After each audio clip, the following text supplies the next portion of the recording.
Welcome back to the BOM Process course. We're still in Module 3, the 7 phases, and now we're in Lesson 6, where we're going to talk about the scientist phase. The scientist phase is where you're going to work on building your scalable product and building your scalable model. So we call it the scientist phase because this is where you are experimenting. And notably, this is going to be where your path will really start to diverge from other people's because it becomes way less kind of a traditional everyone following a similar path because everyone's path becomes different as you develop what is the right product, the right way to scale in your business. So you have to bring that attitude of a scientist running experiments. So that's why we call it the scientist phase. So here let's talk about what you're doing in the scientist phase. So the goal is to create a scalable product or a scalable model and build consistent sales. Now, when I say a scalable product or a scalable model, you could create a product that scales or a model like an agency that scales. But ultimately, it's about creating something where you are not necessarily having to put in work every time yourself to deliver the product. So that's the goal here. And beyond that, it's about building consistent sales because you want to build it so that you're consistently making sales and consistently making good revenue. So the focus here is to find, launch, and then tweak your scaled offer. And so that's really what you're doing here is finding it, launching it, seeing what happens, and then either going back to the drawing board or tweaking and pivoting and improving to make it better. So that's the focus here in this phase. The discipline is detachment. And what I mean by detachment is that you have to recognize that there's a very good chance that what you create initially is not going to work. And you have to be willing to not take that personally. You have to be willing to step back and learn and be willing to listen to what the market tells you by not getting emotionally attached to the results you're getting. So that's what detachment is about. It's about not being devastated if things don't work out. Instead, taking it as a sign and deciding to learn from it. So that's the discipline here. Then the learning here, you need to learn about sales funnels, product design, product delivery, and analytics. So this is where you're really getting into the geeking out on designing the right product, creating the right delivery method, and then figuring out how you're going to sell it, what kind of funnel are you going to use to really kind of sell it to people on a consistent basis. And analytics are important because that's how you're going to be able to tweak, learn, etc. So that's the goal, the focus, the discipline, the learning. Now let's talk about milestones. So the first thing is to choose your scalable model. And your scalable model could be, hey, I believe that my first scaled product is going to be a course. Or maybe you believe it's a membership. Or maybe you decide it's going to be a group coaching program. Or it could be, as I said, that it's not the product that is scalable, but instead a model that is scalable. But that's less prevalent. Normally, for our types of businesses, what you're trying to do is create some kind of model that is one to many. The question is, how many is many? Is it 1 to 5?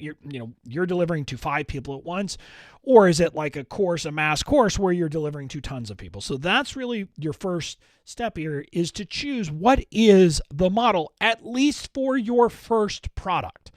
So you have to do that. Then you're going to run a beta launch of your product. And a beta launch means you're going to sell it before you make it, before you create it, before you do anything else.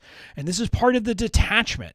What I found is if you create the product and then launch it and it doesn't work, you're going to be way less likely to listen to the market. Whereas if you run a beta launch, if you try to put it out there, or if you put it out there and no one buys, but you also haven't created it yet, you will be more likely to take that message from your audience. So that's what a beta launch is. And after you run the beta launch, assuming that you sell enough, that's when you create the product.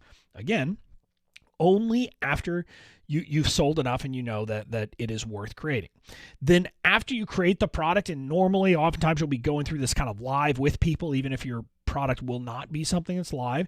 You're going to get feedback from clients. And so this is where you're really kind of learning in a back and forth method where you're building a scaled product, but at the same time, it's a small enough cohort that you're able to really kind of take feedback and figure out what you need to do to improve the product. And the improvement is both in terms of making the product itself better to deliver better, but also in the messaging, in how you can communicate the value, etc., so that you will be able to sell it more. So those are kind of the first phases. Now, what I want to point out here, again, with a warning, there is a good chance that your initial scaled product idea will not be the right one.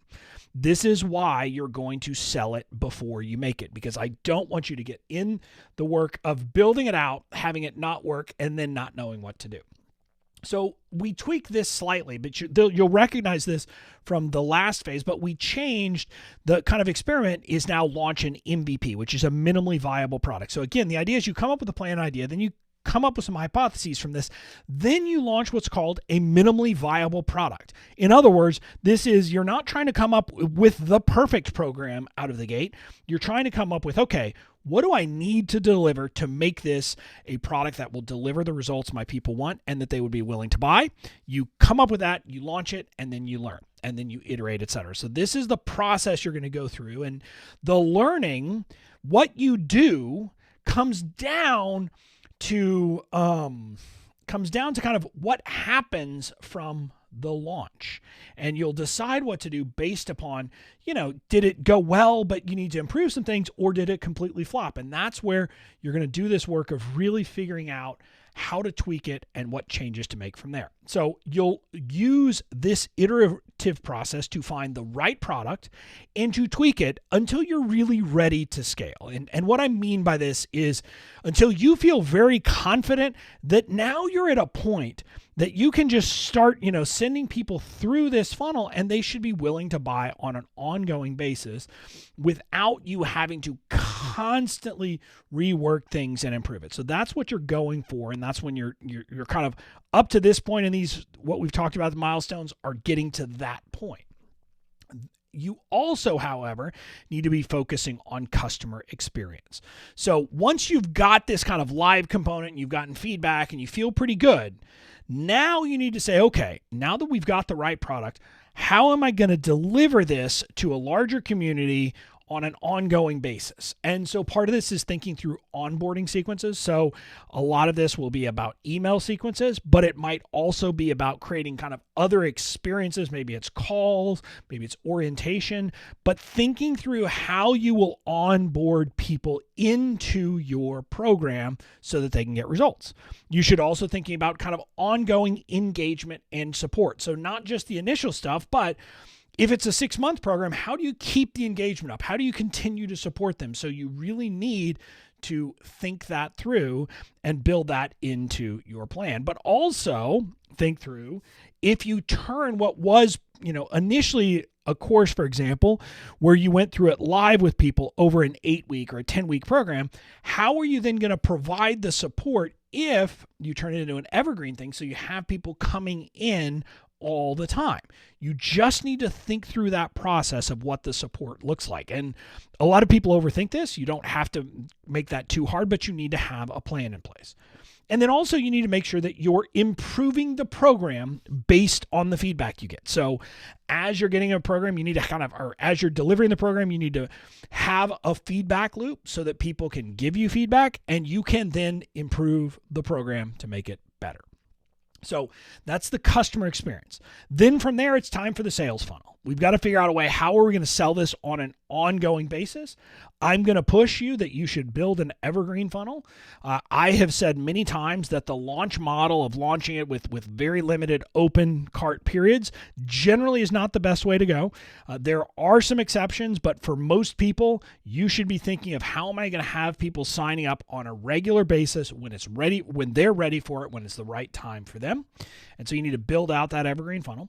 You need to collect data as people go through the funnel. This is where the analytics come in. You have to be collecting all of the relevant data points so you can look and see, Is it working? Where are people falling out? Where is it not working?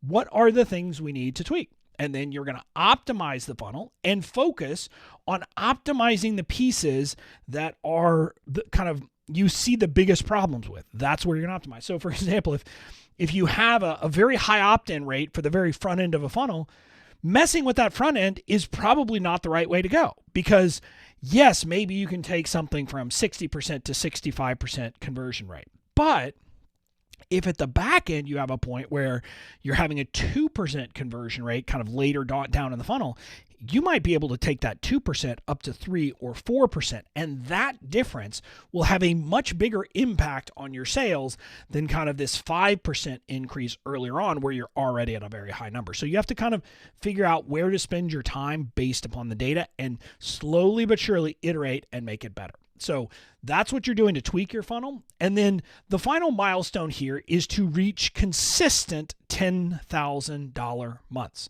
Your goal here should be that every month, and this is not, by the way, to be clear, this is not payment plan revenue. This is each month you should be shooting to make sales equal to $10,000. And the goal for that is that this just becomes a consistent thing that you're doing in your business of generating money and selling on a regular basis. So that's this last milestone here. Now, the $10,000 months, I want to talk about that quickly.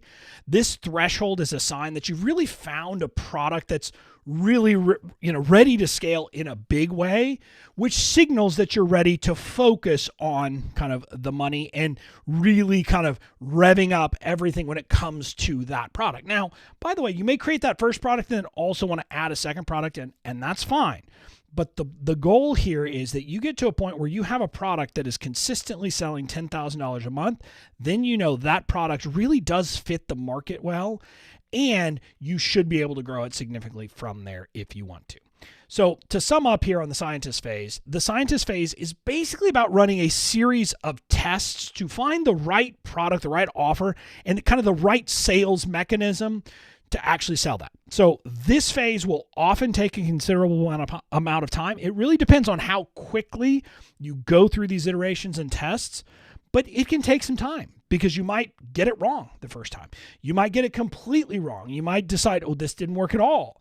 And then after you kind of do your beta launch, you have to deliver your initial round, and then you iterate from there. So this is a phase that can definitely take you some time, but you need to be focused on taking action quickly during this phase and running those experiments and then iterating and changing things based upon what the market tells you. So once you've completed this phase, you move to the banker phase, and in the next lesson, you'll learn more about what the banker phase is all about.